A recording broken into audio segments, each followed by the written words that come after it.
ونصلي على رسوله الكريم أما بعد أعوذ بالله من الشيطان الرجيم بسم الله الرحمن الرحيم سورة الإخلاص قل هو الله أحد الله الصمد لم يلد ولم يولد ولم يكن له كفوا أحد۔ محترم بزرگوں اور دوستوں، السلام علیکم ورحمۃ اللہ وبرکاتہ۔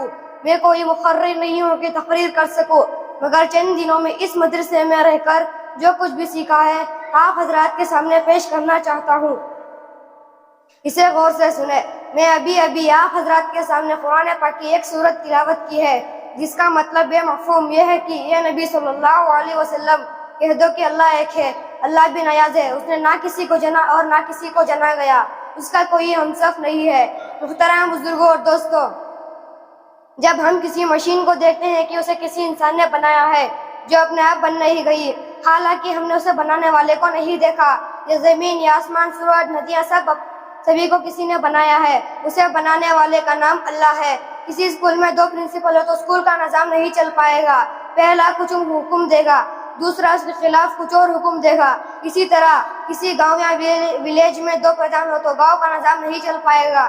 اسی طرح اس پوری دنیا کا بھی 2 خدا نہیں، ورنہ اس دنیا کا بھی نظام نہیں چل پائے گا۔ یہ زمین، آسمان، سورج، ندیاں سب اپنے اپنے کام پابندی سے کر رہے ہیں، جس سے ہمیں یہ پتہ چل رہا ہے کہ سب کا مالک ایک ہی ہے اور وہ اللہ رب العزت ہے۔ اسی لیے ہم مسلمان صرف اللہ کو ہی مانتے ہیں اور کلمہ طیبہ لا الہ الا اللہ محمد الرسول اللہ پر ایمان رسول ہے کہ اللہ کے سوا کوئی معبود نہیں۔ حضرت محمد صلی اللہ علیہ وسلم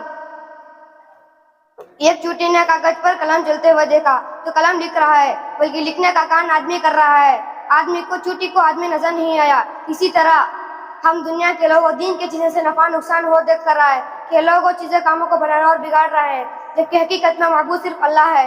اللہ ہمیں توفیق اور قدرت کی سمجھ اور اپنے ذات علی کا یقین عطا فرمائے۔